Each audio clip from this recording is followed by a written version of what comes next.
Dhaka varsity এলাকায় metro রেলের পিয়ারের মধ্যে আঁকা গ্রাফিতি শেখ হাসিনা এবং তার পিতার।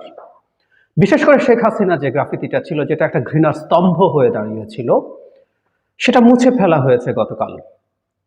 বিষয়ে আসবো তার আগে ঢাকা ইউনিভার্সিটি সাম্প্রতিক সময়ে বেশ বিতর্কিত কিছু সিদ্ধান্ত নিচ্ছেন, অন্তত একটার প্রতি একটু দৃষ্টি আকর্ষণ করছি। আমার কাছে খুব অবাক লাগে যে প্রশাসন কিভাবে সিদ্ধান্ত নেন ভার্সিটি এলাকাতে ছুটির দিনগুলোতে বাইরের কোনো যানবাহন ঢুকতে পারবে না। ঢাকা ইউনিভার্সিটি কোনোভাবেই শহরের বাইরের কোনো প্রতিষ্ঠান না। আমরা খুব ভালো মতো জানি যে এর ভেতর দিয়ে যদি পাবলিক ট্রান্সপোর্ট, যে কারো যানবাহন চলতে দেয়া না হয়, এই শহরের কি অবস্থা হয়। ওই এলাকার আশপাশে শুক্র শনিবারে আমি তীব্র জ্যামে পড়েছি। মানে আমি এটাও অবাক হই, এটা কি শুধু প্রশাসন নিতে চেয়েছে? ছাত্র সংগঠনগুলো তাহলে কি করেছে? আমরা তাহলে বুঝতে পারি এটা একটা কম্বাইন্ড ডিসিশনস, নাগরিকদের জীবনে দুর্ভোগ সৃষ্টিকারী এইরকম একটা সিদ্ধান্ত বিশ্ববিদ্যালয় প্রশাসন নিয়েছেন। আমরা তীব্র নিন্দা জানাই এটার, এবং যেসব ছাত্র সংগঠন, সেটা রাজনৈতিক হোক বা আপাত দৃষ্টিতে অরাজনৈতিক, অরাজনৈতিক বলে কিছু নাই আসলে, যারা বলছেন রাজনীতি থাকবে না, সেটা এক ধরনের রাজনীতি, সে প্রসঙ্গে আলোচনা করছি না। যারা যারা এই সিদ্ধান্তের পক্ষে আছেন, পেছনে আছেন, প্রত্যেককে আমরা নিন্দা জানাই এবং অবিলম্বে এই সিদ্ধান্তটা প্রত্যাহারের দাবি করছি। যাই হোক, যে কথাটা বলছিলাম যে শেখ হাসিনার যে আইকনিক ছবি, আমি কিন্তু বিদেশি বেশ কিছু টিভি চ্যানেল যারা বাংলাদেশে এসে সরেজমিনে রিপোর্ট করেছে, তাদেরকে ওই জায়গায় ওই ছবিটা, যেখানে শেখ হাসিনার ছবিতে রক্ত ছেটানো আছে, রক্ত ছিটিয়ে দেওয়া হয়েছে এবং জুতার মালা পরানো হয়েছে, সেই ছবিটাকে দেখানো হয়েছে। আমি কয়েকটা চ্যানেল দেখেছি, I can clearly remember. So এটা একটা আইকনিক জায়গায় পরিণত হয়েছিল। তার বাবার ছবি, যাকে ফ্যাসিজমের পত্তন করা মানুষ হিসেবে বলা হচ্ছে, সেটা আছে। নানা কিছু ফেসবুকে ভেসে বেড়াচ্ছে। প্রথম কথাটা হচ্ছে, এটা নিশ্চিতভাবে বিশ্ববিদ্যালয় প্রশাসন করেছেন এবং এর দায় তাদেরকে নিতে হবে। কেউ কেউ যোগ করছেন কোন কোন গোয়েন্দা সংস্থা নাকি তারা একসাথে বসে সিদ্ধান্ত নিয়ে এটা করেছেন। তাহলে আসলে একটা প্রশ্ন করতেই আমরা পারি যে এইরকম একটা সিদ্ধান্ত যেটা বিশ্ববিদ্যালয় প্রশাসন নিচ্ছে, গোয়েন্দা সংস্থা চাপে পড়ে, তাহলে এই প্রশাসনে কি লাভ হলো?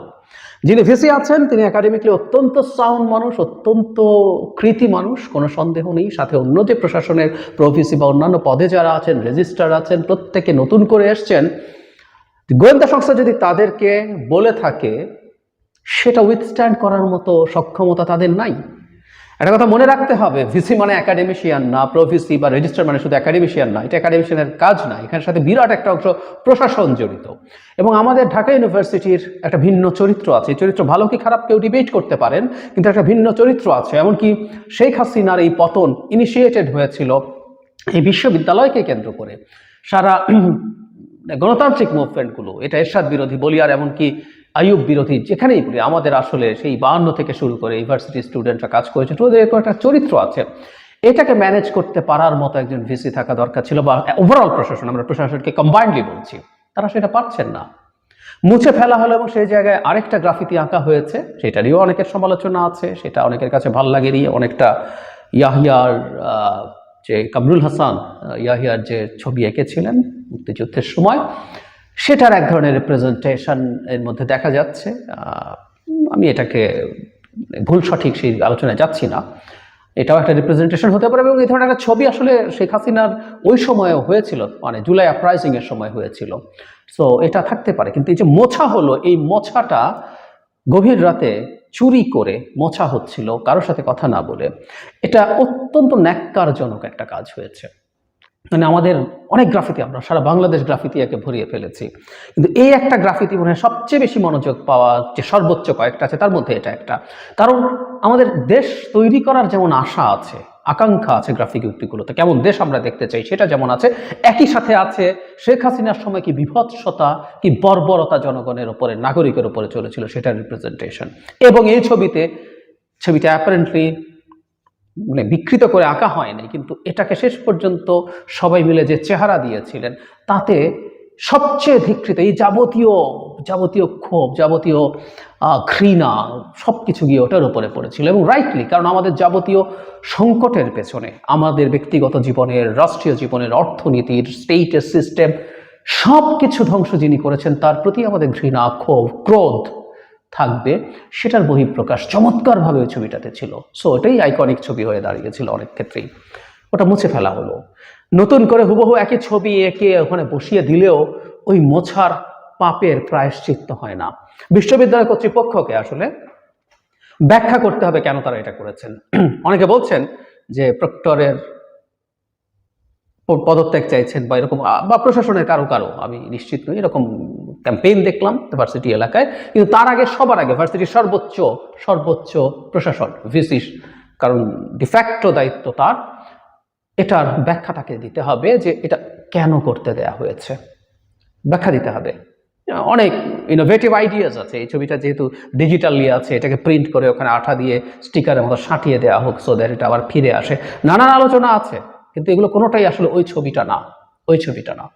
ওই ছবিটাই আমাদের জন্য জরুরি ছিল। যতদিন ওটা মুছে না যায় ততদিন, প্রাকৃতিক নিয়মের কথা বলছি, সেটা যেন সেখানে থাকে। আমি আশা করি বিশ্ববিদ্যালয় প্রশাসন একটা ব্যাখ্যা দেবেন, কারণ আমরা একটা ট্রান্সপারেন্ট বাংলাদেশ চেয়েছি। শেখ হাসিনার মতো, শেখ হাসিনার ইচ্ছে হয়েছে বলেই সব করে ফেলা যাবে, কাউকে কিছু বলবো না, আমরা সেই বাংলাদেশে বাস করি না এনিমোর।